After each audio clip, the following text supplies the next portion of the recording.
ಸ್ನೇಹಿತರೆ ನಮಸ್ಕಾರ ಎಲ್ರಿಗೂ welcome back to the channel. ಇವತ್ತಿನ ಈ ಒಂದು ವಿಡಿಯೋದಲ್ಲಿ 2002ರ ಮತಪಟ್ಟಿಯಲ್ಲಿ ನಿಮ್ಮ ಹೆಸರಿಲ್ಲ, ನಿಮ್ಮ ತಂದೆ ತಾಯಿಯವರ ಹೆಸರು ಇಲ್ಲ ಅಂದವರು ಈ ಒಂದು ಫಾರಮ್ನ ತುಂಬಿ ಯಾವ ರೀತಿ ಯಶಸ್ವಿಯಾಗಿ ನಿಮ್ಮ ವೋಟರ್ ಐ ಡಿಲಿ ನಿಮ್ಮ ಹೆಸರನ್ನು ಉಳಿಸ್ಕೊಳ್ಳೋದಂತ ಈ ಒಂದು ವಿಡಿಯೋದಲ್ಲಿ ತಿಳಿಸ್ಕೊಡ್ತೀನಿ. ಬನ್ನಿ.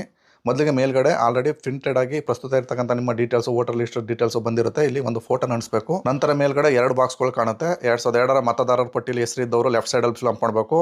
ಹಾಗೆಯೇ ಮತದಾರರ ಪಟ್ಟಿಲಿ ಇಲ್ಲದೇ ತಂದೆ ತಾಯಿಯವರ ಹೆಸರು ಹಾಕೋಂಥವ್ರು ಈ ಕಡೆ ರೈಟ್ ಸೈಡಲ್ಲಿ ಮಾಡಬೇಕು.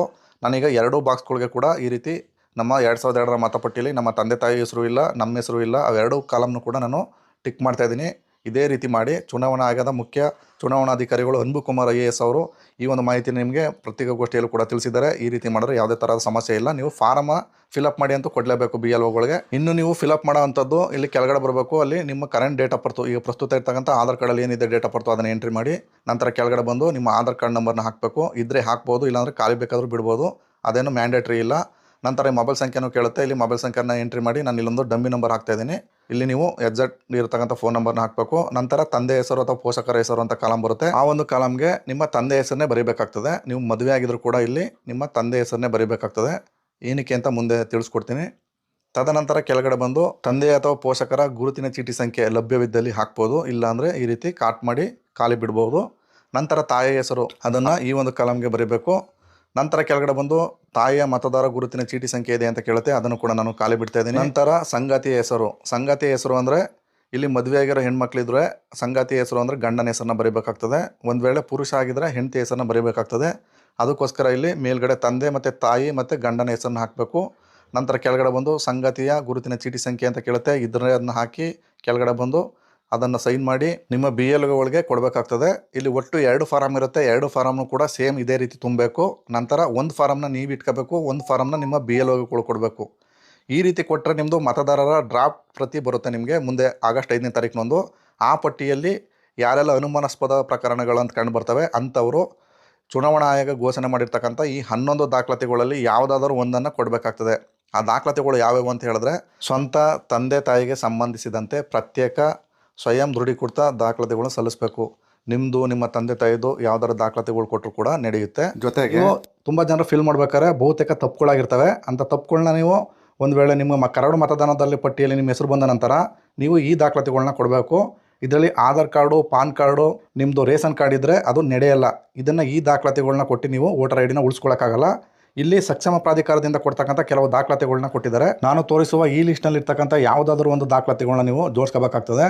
ಮೊದಲನೇದಾಗಿ ನೀವು ಗೌರ್ಮೆಂಟ್ ಎಂಪ್ಲಾಯೀಸ್ ಆಗಿದ್ದರೆ ಅವ್ರಿಗೆ ID ಕಾರ್ಡ್ ಕೊಟ್ಟಿರ್ತಾರೆ, ಅಂದರೆ ಗುರುತಿನ ಚೀಟಿ ಕೊಟ್ಟಿರ್ತಾರೆ. ನೀವು ಪೆನ್ಷನ್ ಹೋಲ್ಡರ್ಸ್ ಆಗಿತ್ತು ಅಂದರೆ ನಿಮಗೆ ಅಲ್ಲಿ PPO ನಂಬರ್ ಅಂತ ಕೊಟ್ಟಿರ್ತಾರೆ, ಅಂಥವರು ಆ ನಂಬರ್ನ ಕೊಡ್ಬೋದು. ಹಾಗೆಯೇ 1987ಕ್ಕಿಂತ ಹಿಂದೆ ನೀವು LIC ಬಾಂಡು ಅಥವಾ ಅಂಚೆ ಕಚೇರಿಯಲ್ಲಿ ಅಕೌಂಟನ್ನು ಹೊಂದಿದರೆ ಅಂಥವರು ಈ ಒಂದು ದಾಖಲಾತಿನ ಕೊಟ್ಟು ತಮ್ಮ ಮತವನ್ನು ಉಳಿಸ್ಕೋಬೋದು.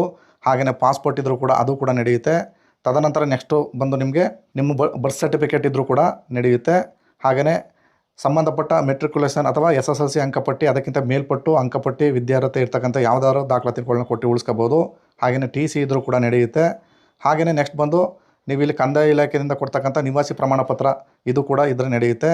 ನಂತರ ನಿಮ್ಮ ಮನೆಯ ಹಕ್ಕುಪತ್ರಗಳು ಸರ್ಕಾರದಿಂದ ಗ್ರ್ಯಾಂಟ್ ಆಗಿದ್ದು ಅಂಥವ್ರಿಗೆ ಹಕ್ಕುಪತ್ರ ಕೊಟ್ಟಿರುತ್ತೆ, ಅದಿದ್ದರೂ ಕೂಡ ನಿಮ್ಮದು ವೋಟರ್ ID ಸೇಫ್ ಮಾಡ್ಕೋಬೋದು.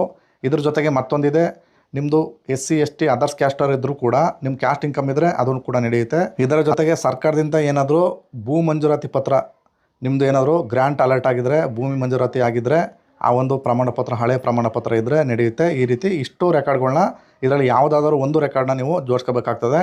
ಇದನ್ನು ಸಂಬಂಧಪಟ್ಟ ಆಗಸ್ಟ್ 5ರ ನಂತರ ಮತ್ತೆ ನಿಮಗೆ ನೋಟಿಸ್ ಬಂದ ನಂತರ ಈ ದಾಖಲಾತಿಯಲ್ಲಿ ಒಂದು ದಾಖಲಾತಿನ ನೀವು ಕೊಡಬೇಕಾಗ್ತದೆ. ಕೊಟ್ಟ ನಂತರ ಅಕ್ಟೋಬರ್ 25ರೊಳಗೆ ಮತ್ತೆ ಫೈನಲ್ ಪಟ್ಟಿನ ಬಿಡುಗಡೆ ಮಾಡ್ತಾರೆ. ಆ ಫೈನಲ್ ಪಟ್ಟಿಯಲ್ಲಿ ಬರೋ ರೀತಿ ನೀವು ವೋಟರ್ ಐ ಡಿನ ರೆಡಿ ಮಾಡ್ಕೋಬೋದು. ಇದು ವೆರಿ ಇಂಪಾರ್ಟೆಂಟಾಗಿ ಪ್ರತಿಯೊಬ್ಬ ಮತದಾರನೂ ಕೂಡ ಈ ಒಂದು ಮಾಹಿತಿ ನಿಮಗೆ ಗೊತ್ತಿರಲೇಬೇಕು. ಸಪೋಸ್ ತುಂಬ ಜನರದ್ದು ಟ್ಯಾಲಿ ಆಗ್ಬೋದು, ಬಟ್ ಮ್ಯಾಕ್ಸಿಮಮ್ ಜನದ್ದು ಟ್ಯಾಲಿ ಆಗದೇನೂ ಇರ್ಬೋದು. ಯಾಕಂದರೆ 2002ರ ಮತಪಟ್ಟಿಯಲ್ಲಿ ತಂದೆ ಹೆಸರೇ ಬೇರೆ ಇರುತ್ತೆ, ಹಾಗೆಯೇ ಇವಾಗಿನ ತಂದೆ ಹೆಸರೇ ಬೇರೆ ಇರುತ್ತೆ. ನಿಮ್ಮ ವೋಟರ್ ID ಕಾರ್ಡಲ್ಲಿ ಇವಾಗಿನ ಹೆಸರೇ ಬೇರೆ ಇರುತ್ತೆ, 2000ನೇ ಇಸ್ವಿಲಿ ಬೇರೆ ಥರ ಇರುತ್ತೆ. ಅಂಥವರೆಲ್ಲ ಆ ಒಂದು ಕ್ಯಾಟಗರಿಗೆ ಬರ್ತೀರಾ, ಅಂದರೆ ದಾಖಲಾತಿನ ಕೊಟ್ಟು ಪ್ರೂವ್ ಮಾಡ್ಕೊಳ್ಳೋ ಅನ್ನೋ ಕ್ಯಾಟಗರಿಗೆ ಬರ್ತೀರಾ. ಅಂಥವರು ಈ ದಾಖಲಾತಿಗಳನ್ನ ಜೋಡಿಸ್ಕೊಳ್ಳಿ. ಸ್ನೇಹಿತರೆ, ಇದಾಗಿತ್ತು ಇವತ್ತಿನ ಈ ಒಂದು ವಿಡಿಯೋದ ಮಾಹಿತಿ.